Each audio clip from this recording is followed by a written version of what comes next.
नमस्कार, मैं हूं पीयूष तिवारी और स्वागत है आपका नवभारत लाइव में। नवभारत लाइव में आज हमारे साथ जो है सीनियर जर्नलिस्ट के तौर पे स्वाधीन तिवारी जी हैं, विपुल जी हैं पटना से, और हमारे साथ कांग्रेस से हैं इस वक्त जो है प्रवक्ता, और मैं हूं पीयूष तिवारी।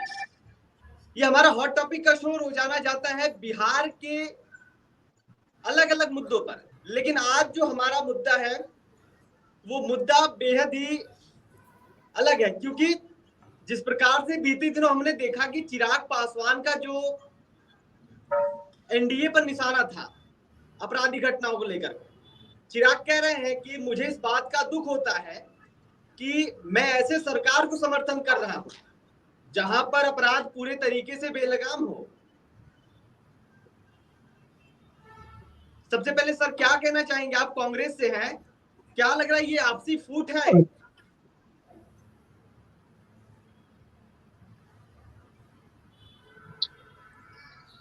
ये सवाल किससे है? आपसे। आरजू खान जी राजद के प्रवक्ता हैं। आरजू खान जी, आपसे सवाल है कि चिराग ने जो ये बयान दिया है इससे सर क्या लग रहा है कि ये आपसी फूट का स्टार्टिंग हो चुका है? सबसे पहले तो जो गलतफहमियां है वो दूर कर लीजिए। मैं कांग्रेस का प्रवक्ता नहीं, मैं राष्ट्रीय जनता दल का आधिकारिक प्रवक्ता आरजू खान। माफी चाहता हूं, आप चलिए, आपके चैनल पे अच्छा लगा, खैर कोई बात नहीं है सर। देखिए, चिराग पासवान दोनों तरफ चल रहे हैं। इस तरीके से उनको तो चाहिए कि क्यों कैबिनेट मिनिस्टर बने हुए हैं, वो सरकार का हिस्सा क्यों बने हुए हैं। एक तरीके से वो ये बताना चाहते हैं कि अपराध बहुत ज्यादा बढ़ चुका है बिहार प्रदेश में, बेलगाम हो चुका है, लेकिन आप उसी सरकार के हिस्सा हैं। तो ये आपका डबल स्टैंडर्ड जो है वो दर्शाता है। डबल स्टैंडर्ड इस तरीके से दर्शाता है कि आपको रोका किसने है। आम जो बिहारी जो है, गरीब है, वंचित है, शोषित है, पीड़ित है, आपको किसने रोका है? आप तो 10 सालों से लगातार मिनिस्टर्स हैं, आप कैबिनेट के मंत्री रह रहे हैं।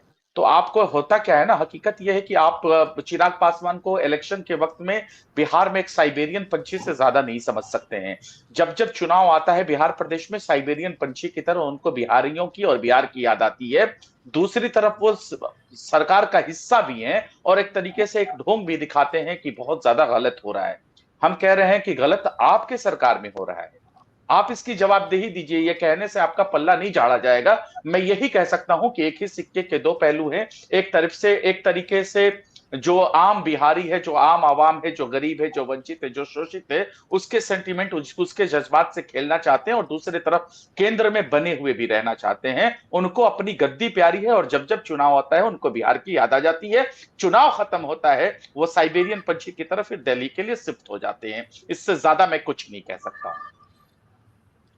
लेकिन विपुल, सवाल आता है कि आजकल बिहार में 3 ऐसे जिले हैं जो ट्रायंगल बने हैं। भाई, पटना में अगर बात की जाए तो 480 से ज्यादा जो हमारे आपराधिक घटनाएं हो रही हैं प्रति लाख, और दूसरी बात किया जाए तो मुजफ्फरपुर 460 से ज्यादा हो रहे हैं, और तीसरा गया। और अभी गया का ये कांड था, होमगार्ड कांड, जिस पर ये बयान आया चिराग पासवान का, ये ट्रायंगल बने हैं। और साफ तौर पे देखा जाए तो जो पटना में है वो राम कृपाल यादव जी हैं बीजेपी से, और वहीं मुजफ्फरपुर में अजय निषाद हैं बीजेपी से, और गया में जो है वो विजय कुमार हैं जेडीयू से। साफ तौर पे डबल इंजन की सरकार है इनकी, लेकिन फिर भी घटनाएं क्यों नहीं रुक रही हैं? देखिए, इसमें कहीं कोई दो राय नहीं है कि ये इन 1 महीनों में जो है आपराधिक घटनाओं में वृद्धि नहीं हुई, बेतहाशा वृद्धि हुई है। और पटना में कई ऐसे मर्डर हुए हैं जो चर्चित रहे हैं। इसके अलावा बेगूसराय में भी बहुत सारी आपराधिक घटनाओं को अंजाम जो है अपराधियों ने दिया है। और हाल के दिनों में परसों का मामला है, जिस तरीके से एक भर्ती के दौरान महिला अभ्यर्थी के साथ जिस तरीके से कृत्य किया गया है, तो और वो भी एम्बुलेंस में, स्वास्थ्य व्यवस्था के साथ साथ प्रशासनिक व्यवस्था पर भी जो है ये एक बहुत बड़ा तमाचा है। तो इन सब चीजों पर सरकार ध्यान दे रही है, अब किस रूप से दे रही है ये अलग बात है, लेकिन आपराधिक घटनाओं में वृद्धि हुई है, ट्रायंगल बना है, इसमें कहीं कोई दो राय नहीं है। देखिए, पटना जो है एक बड़ा लोकसभा क्षेत्र है, पटना के अंदर पाटलिपुत्रा भी आता है और इसके बाद आपका पटना साहिब भी आता है। तो इसमें बहुत दो जो है लोकसभा क्षेत्र है, एक पाटलिपुत्रा में जो है राजद की महिला नेत्री मीसा भारती वहां की सांसद है और पटना साहिब में रविशंकर प्रसाद है, इसमें कहीं कोई दो राय नहीं। और जहां तक सत्ता में बैठे लोग हैं उनको साफ तौर पर इन स्थानों पर नजर रखना चाहिए कि आपराधिक घटनाएं बढ़े नहीं। आरजू खान जी कुछ बोलना चाह रहे हैं। जी आरजू जी। देखिए, अगर जवाबदेही अगर होती है तो सत्ता में बैठे हुए सरकार की जवाबदेही होती है। मैं कहता हूं कि एनसीआरबी का डेटा, जो कि राष्ट्रीय जनता दल का डेटा नहीं है, वो डेटा भारत सरकार का है, जो बताता है कि 2005 से लेकर 2022 तक का, जबकि जिसका डेटा अवेलेबल है एनसीआरबी के डेटा की 60,000 से ज्यादा बिहारियों की हत्या हो चुकी है और 25,000 से ज्यादा महिलाओं के साथ और बच्चियों के साथ बलात्कार हो चुके हैं। एक हफ्ते के अंदर 100 से ज्यादा मर्डर हो चुके हैं बिहार प्रदेश में। हम तो रह के leader of opposition Tejashwi Prasad Yadav, राष्ट्रीय जनता दल जो है क्राइम बुलेटिन भी जारी करती है, लेकिन बेशर्म सियासत करने वाली जो डबल इंजन की सरकार है वो आती है और कहती है कि ये झूठा आंकड़ा प्रकाशित करते हैं और प्रचारित और प्रसारित करते हैं, जबकि वो भारतीय जनता पार्टी क्या ये हमको बताएगी कि क्या ये जो डेटा है एनसीआरबी का डेटा, क्या वो भी झूठ बोलता है? एनसीआरबी के डेटा के अलावा अगर हम नीति निवेश देख ले बिहार प्रदेश में, तो निवेश नील बटा सन्नाटा है। प्रति व्यक्ति आय देख ले तो वो 5,000 रुपए से थोड़ा सा ज्यादा है, और जब अगर गुजरात से हम तुलना करते हैं तो वही प्रति व्यक्ति आय 2,85,000 समथिंग रुपीज है। तो आप डबल इंजन की सरकार 20 सालों से है, आप बिहार को सबसे ज्यादा अशिक्षा बिहार में है। नेशनल हेल्थ सर्वे की रिपोर्ट कहती है कि सबसे ज्यादा महिलाएं अगर खून के कमी से ग्रसित है, अपनी जान दे देती हैं, उनकी जानें चली जाती हैं, तो मुबारक हो डबल इंजन की सरकार को, वो बिहार सरकार में है। आप 63,000 रुपए का जो है आप शिक्षा के ऊपर बजट पास करते हैं और जानते हैं इंटरमीडिएट में 100 में सिर्फ 9 बच्चे पास आउट करते हैं, और देश में जितने भी राज्य हैं उन राज्यों में सबसे ज्यादा अगर बच्चा हाई स्कूल तक जाते जाते अपनी पढ़ाई छोड़ देता है, हाई स्कूल जाते जाते ड्रॉप आउट कर जाता है, तो वो बिहार प्रदेश है। ये बिहार है 2005 से लेकर 2025 का, और इसीलिए हम कहते हैं कि 2005 से 25 बहुत हो गए नीतीश। अब बिहार प्रदेश को चाहिए तेज रफ्तार तेजस्वी सरकार।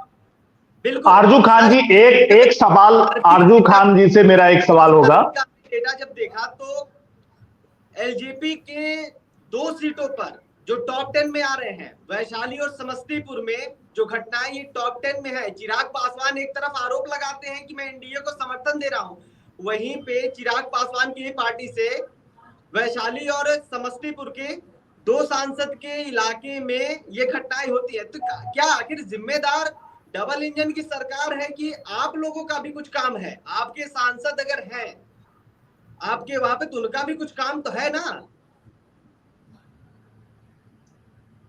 ये सवाल हमसे है? सवाल जी बिल्कुल आपसे आजू जी। मैं कहता हूं कि एकदम जवाबदेही हमारी है, लेकिन जब सत्ता के लोग जब अपराधियों को, भ्रष्टाचारियों को संपोषित और संरक्षित करते हैं, तो ये भी आप बताइए कि विपक्ष में बैठा हुआ कोई क्या कर सकता है? हम कहते हैं कि बिहार प्रदेश में शराब बंद है और हजारों लाख लीटर विदेशी शराब, ये बिहार सरकार मद्य निषेध का ये डेटा है, हजारों लाख लीटर शराब जो है विदेशी शराब आते हैं और डिलीवरी होते हैं। तो ये आप बता सकते हैं कि कितने जो है शराब माफिया जेल के अंदर है? और अगर वही जेल के अंदर का अगर हम आंकड़ा देखें तो एसटी एससी वर्ग का बच्चा जो अति पिछड़े वर्ग से जो आता है वो लगभग 3 लाख जेल की सलाखों के पीछे है, और उसकी मजबूरी क्या है कि वो 400 रुपए 500 रुपए की दिहाड़ी मजदूरी करने के लिए शराब का डिलीवरी बॉय बन गया है। तो मैं यही सवाल करना चाहता हूं आपके माध्यम से सरकार में बैठे हुए लोगों से कि इन शराब माफियाओं को संपोषित और संरक्षित कौन कर रहा है? बिहार में कोई भी अगर पेपर्स होते हैं, चाहे वो नीट का पेपर लीक हो या फिर बीपीएससी का पेपर लीक हो, कोई भी बड़ा अपराधी इसमें नहीं पकड़ा जाते हैं, छोटे लोगों को पकड़ के उनको जेल की सलाखों के पीछे डाल दिया जाता है। तो मैं क्या आपके माध्यम से सवाल कर सकता हूं सरकार से, नीट पेपर लीक और बीपीएससी पेपर लीक में जो माफिया उनको संपोषित और संरक्षित कौन कर रहा है? बिहार में बैठी हुई सरकार कर रही है। बिहार में पुल पुलिया का इतना बड़ा करप्शन है कि पूरे देश में एक उदाहरण बना है कि जितना आम से पका पेड़ नहीं टपक के गिरता है, उतना बिहार में पुल और पुलिया टपक जाते हैं। एक ही पुल लगातार 10 सालों में 3 बार भर भरा के गिर चुकी है। वो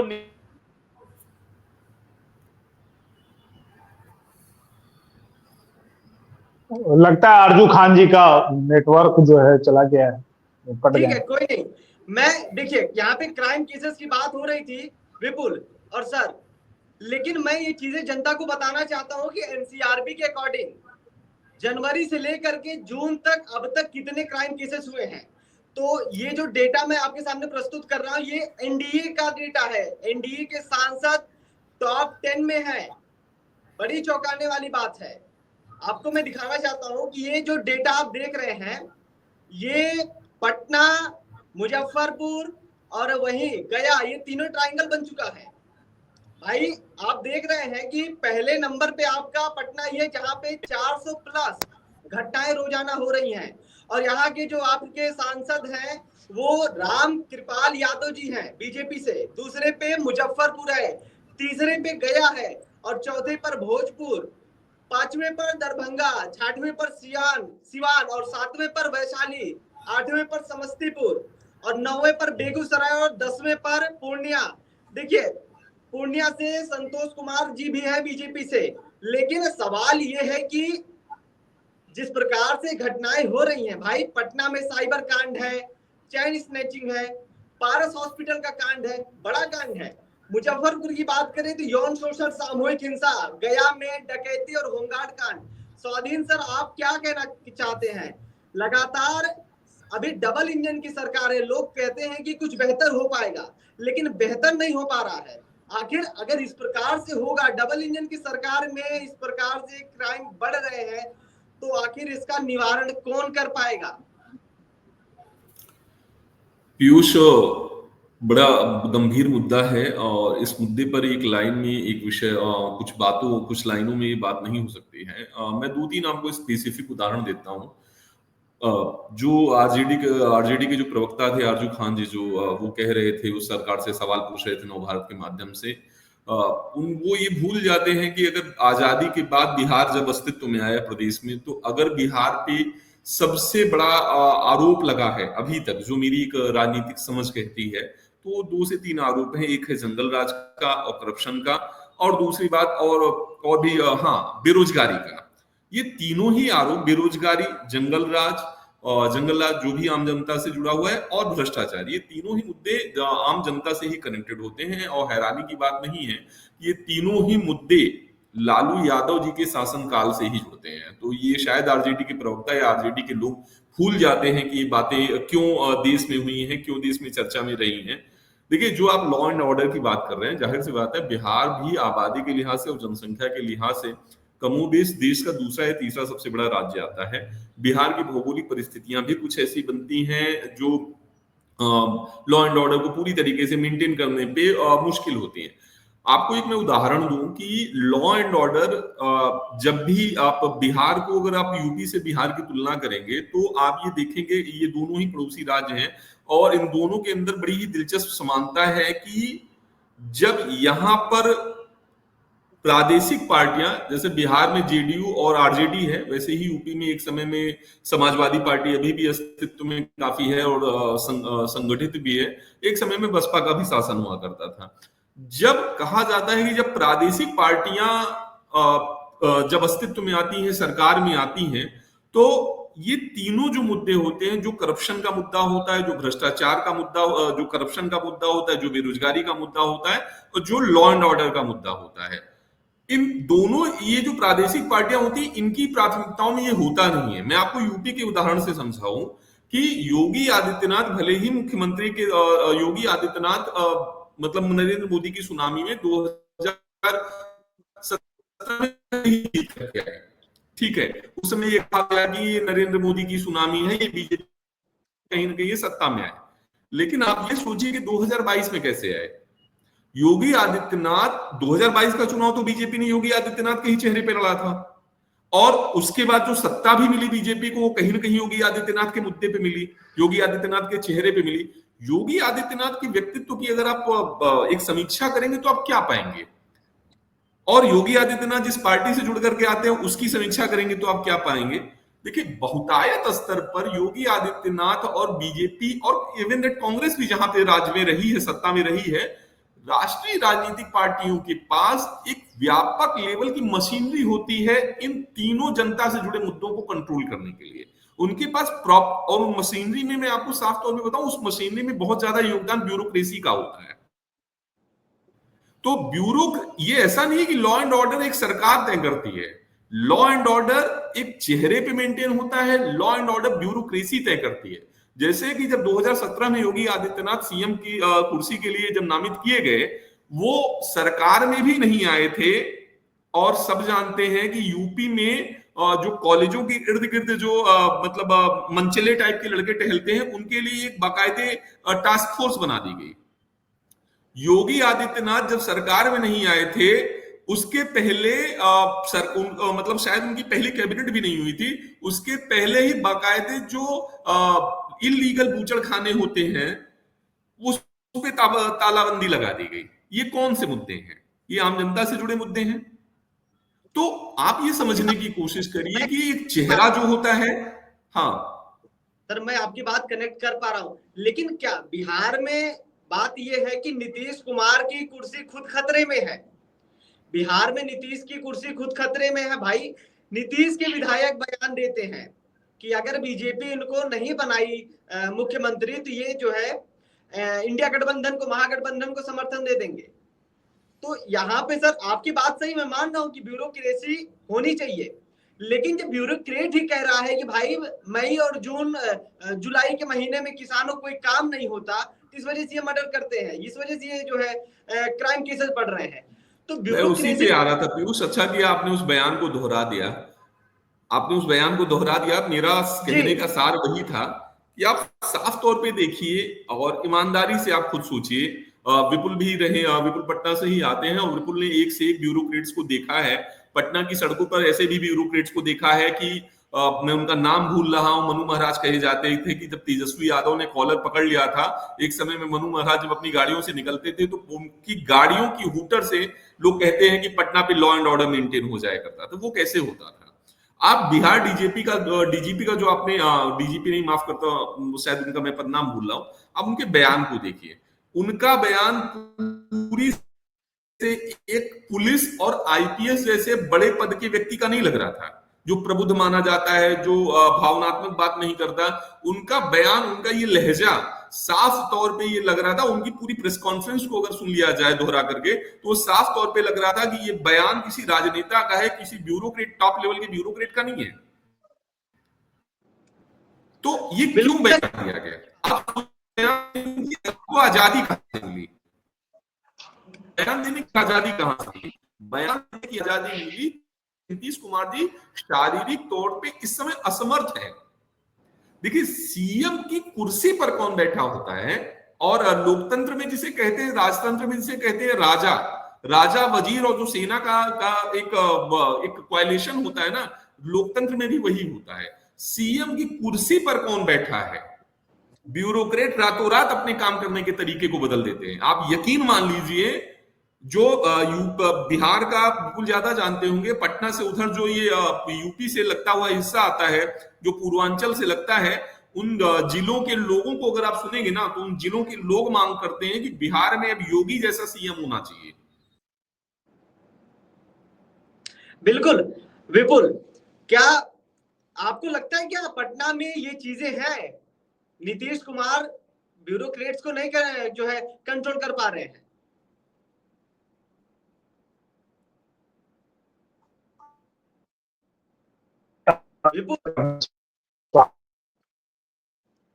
नीतीश कुमार ब्यूरोक्रेट्स को, चलिए ये डेटा है विपक्षी दल का, ये डेटा हमने एनसीआरबी का डेटा है।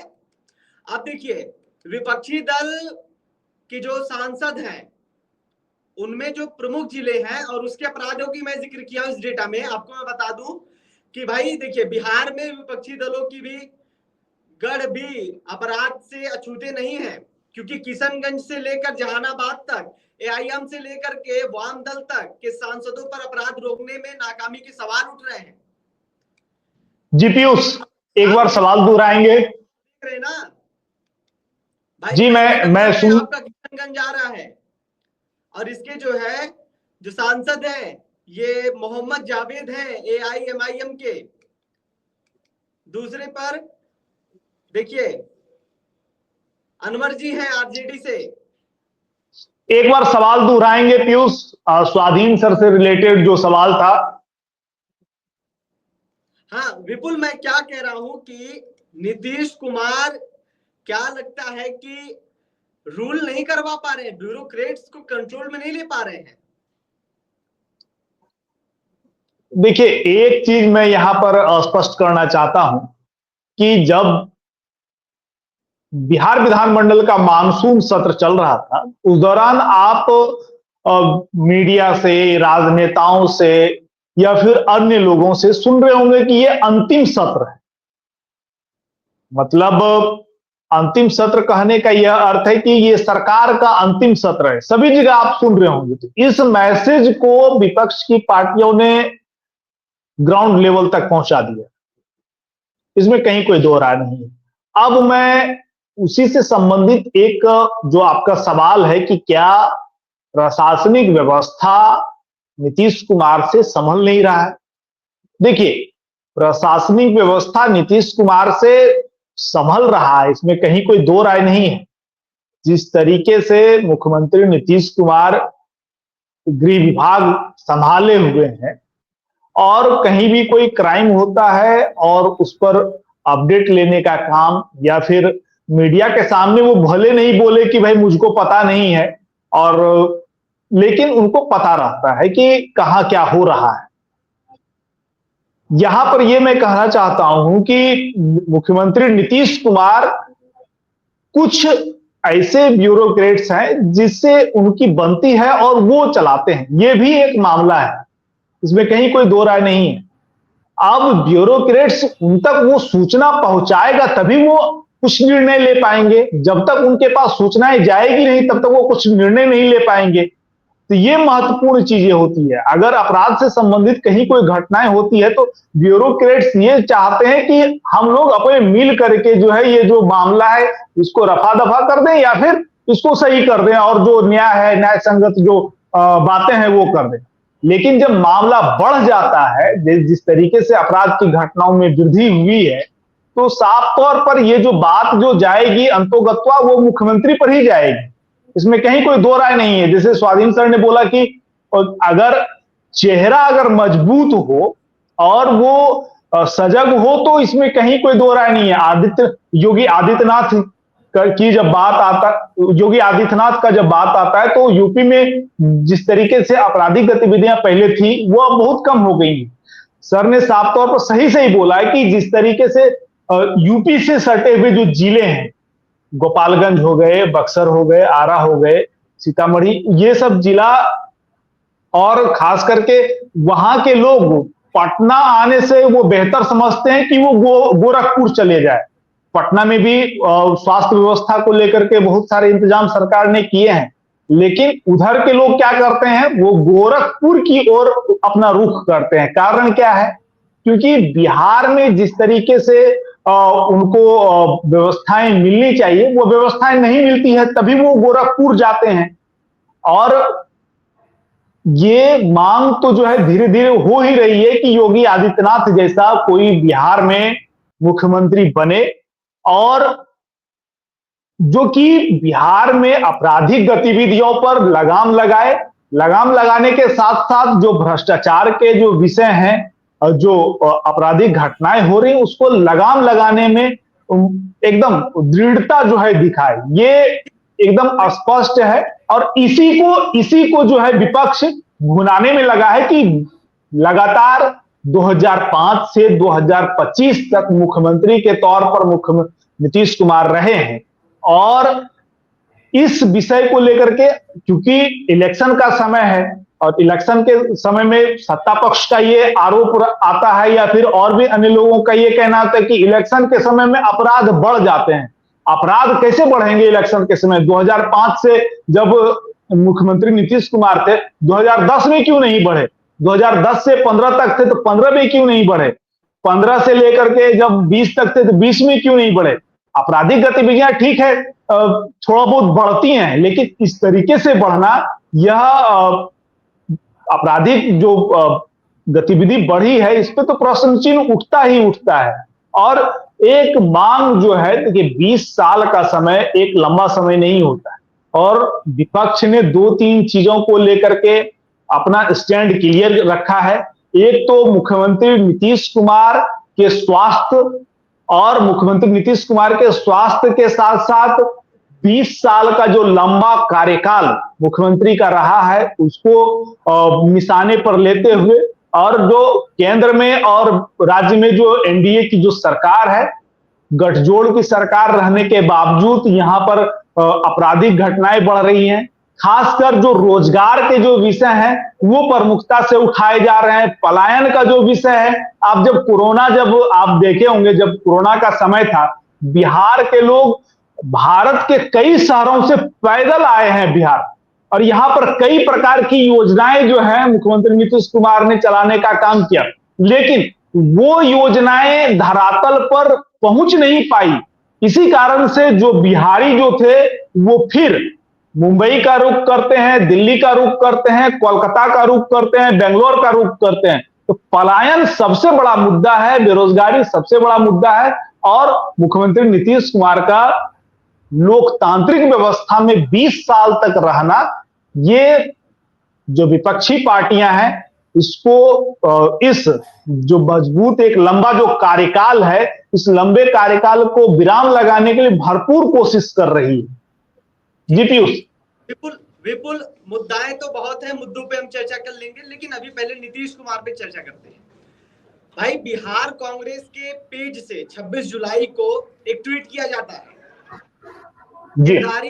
एक टीवी चैनल के इंटरव्यू देते समय जो है कहे हैं कि अगर भाजपा के चुनाव के बाद नीतीश कुमार को सीएम बनाने पर अड़ंगा डाला, तो मतलब बीजेपी अगर नीतीश कुमार को सीएम नहीं बनाया तो जेडीयू एनडीए का साथ छोड़ देगी। स्वाधीन जी, आप सुन रहे हैं? मैं सुन रहा हूँ पीयूष साहब का सवाल। और इसी दौरान उन्होंने कुछ ऐसी बातें भी कही जो भाजपा को टेंशन बढ़ा दी है। नहीं, दरअसल देखिए पीयूष, क्या है कि जेडीयू इस समय बहुत ही कठिन, अगर बिहार की पार्टियों की बात करेंगे आप, चाहे प्रमुख तौर पे भले ही जेडीयू को गिना जा रहा है, लेकिन ये सच भी है कि जेडीयू इसमें अपने बड़े ही संघर्ष के काल से गुजर रही है। वो मैं इसलिए कह रहा हूं क्योंकि नीतीश कुमार जी ने जेडीयू को इस तरीके से चलाया कि अकेले उनके अलावा कोई चेहरा जेडीयू में तो कमतर उभर नहीं पाया। ठीक है, उसके पीछे उनकी सोच थी, सारी चीजें थी। और दूसरी दिलचस्प बात यह है, जो मुख्यमंत्री के चेहरे की बात हो रही है, इसीलिए बीजेपी अपने स्वर्ण काल के बावजूद बिहार में नहीं जीत पाई। पूरी कोशिश है कि इस बार जीत पाए।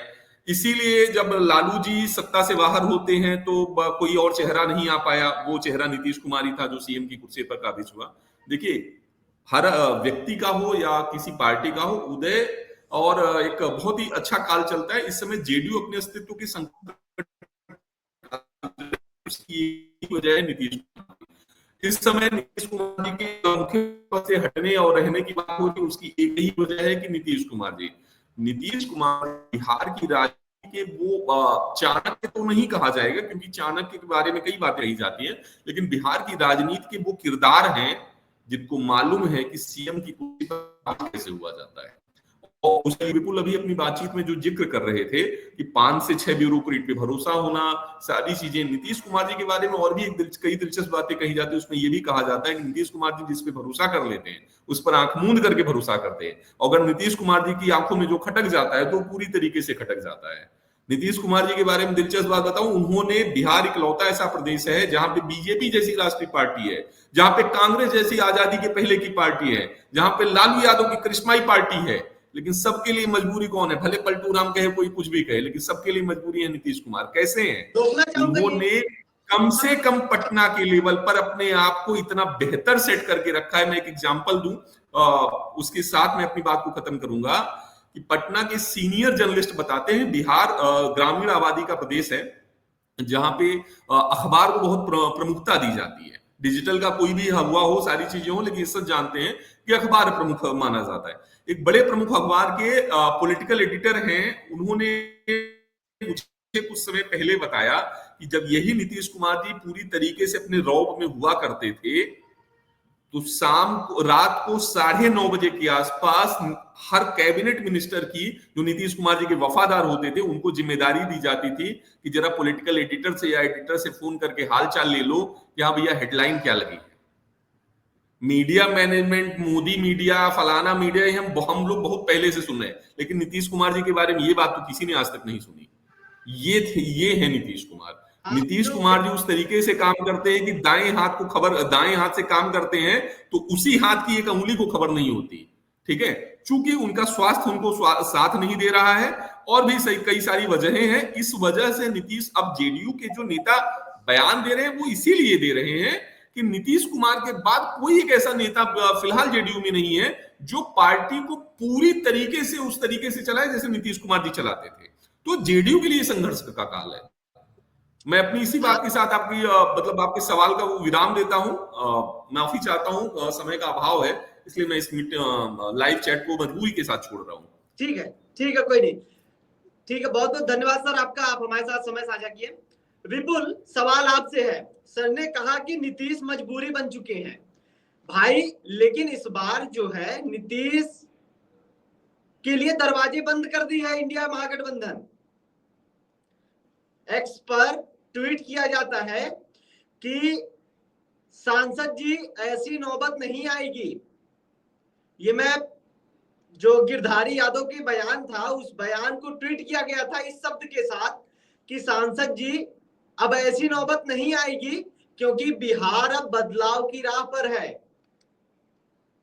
क्योंकि देखिए, बदलाव की राह पर। और सुनिए विपुल, अब आप लोगों का जो कुर्सी का खेल है वो खत्म होने वाला है। तो सिंपल सी चीज है, कांग्रेस और मतलब सब मिला के महागठबंधन हाथ खड़ा कर दी है कि मैं अब नहीं कर पाऊंगी। क्या कहेंगे?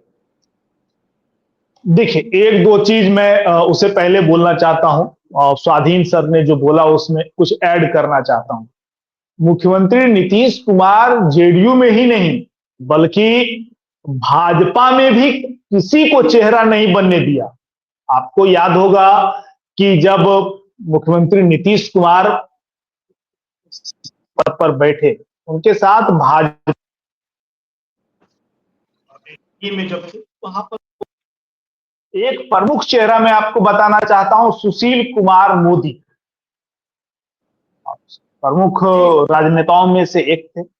वो लगातार उप मुख्यमंत्री पर ही बने रहे, वो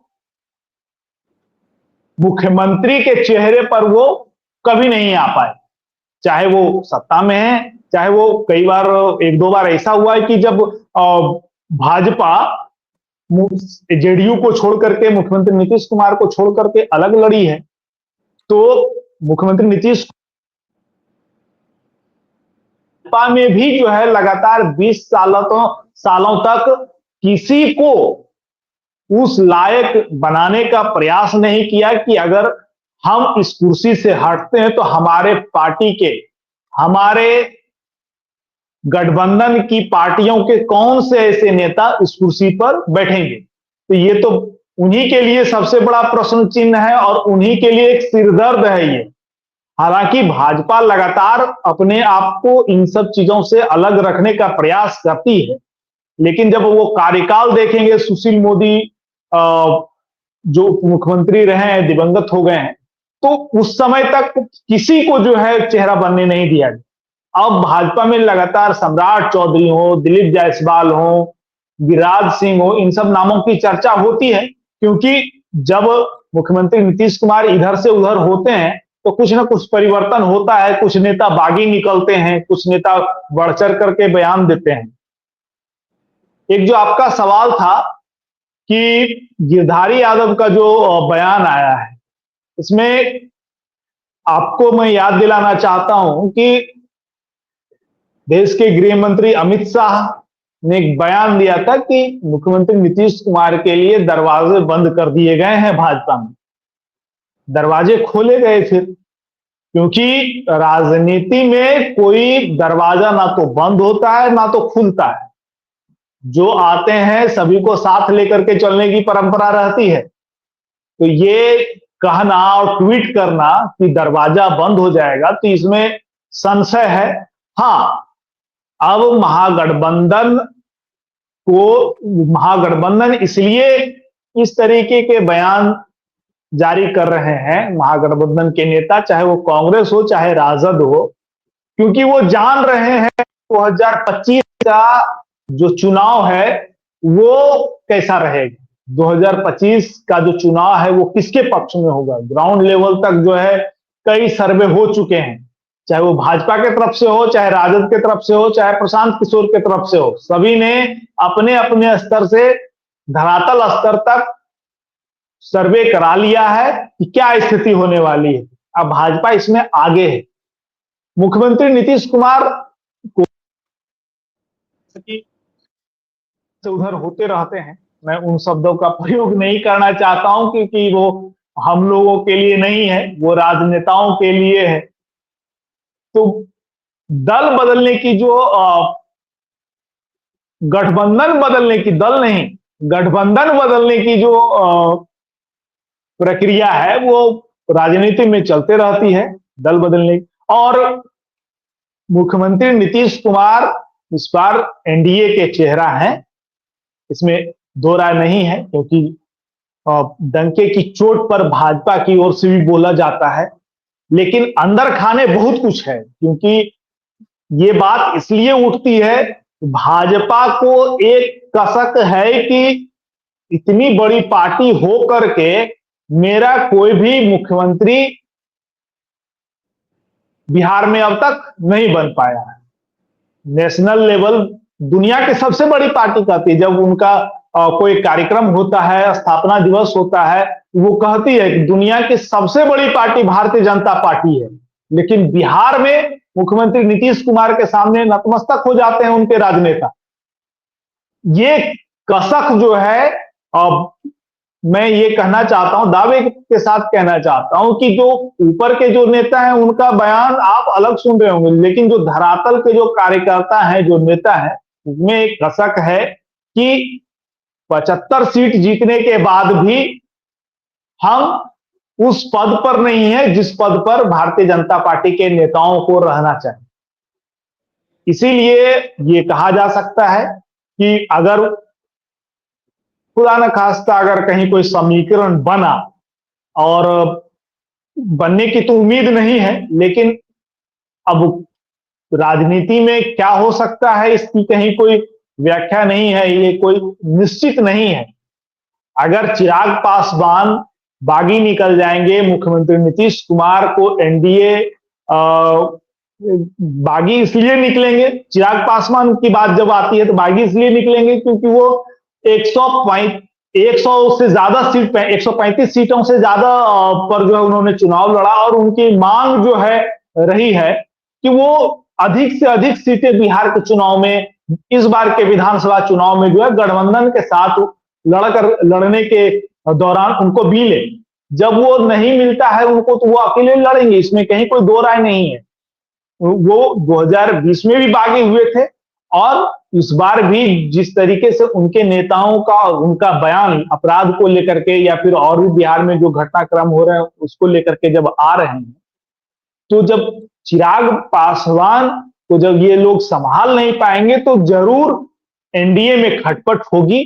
और जो चेहरा नीतीश कुमार का जो रहेगा उसको जो विपक्षी पार्टियां हैं वो भुनाने का काम करेगा, और एनडीए में जो है दरार पड़ सकती है जब चिराग इधर से उधर होते हैं तो।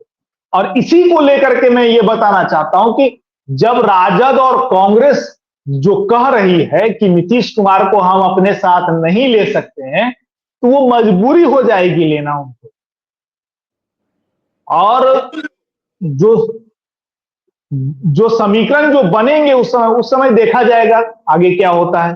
जी ठीक है विपुल, तो हम समाप्ति की ओर हैं। ठीक है, तो अब बात ये आती है कि जेडीयू और बीजेपी के बीच जो तनाव है वो बढ़ने से कितना राजनीतिक नुकसान होगा, क्योंकि एक तरफ सांसद का बयान आता है अपने ही पार्टी की, जेडीयू के ही है, तो अंदर खाने तो कुछ ना कुछ चल रहा है, ये चीज तो क्लियर हो रही है जैसा कि आपने भी बताया विपुल।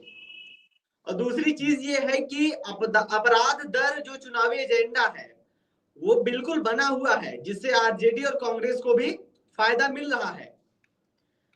और तीसरी चीज ये है कि नीतीश कुमार की जो अगली चाल है वो तय करेगी अब बिहार की जनता कि वो किस ओर जाते हैं, कितनी सीटें जेडीयू की होती है, कितनी बीजेपी की होती है, कौन नतमस्तक होता है। तो फिलहाल अभी हम बिहार चुनाव पे रोजाना चर्चा करते रहेंगे और नए नए मुद्दों के साथ, लेकिन आज के लिए इतना ही। बहुत बहुत धन्यवाद। धन्यवाद। बहुत बहुत धन्यवाद।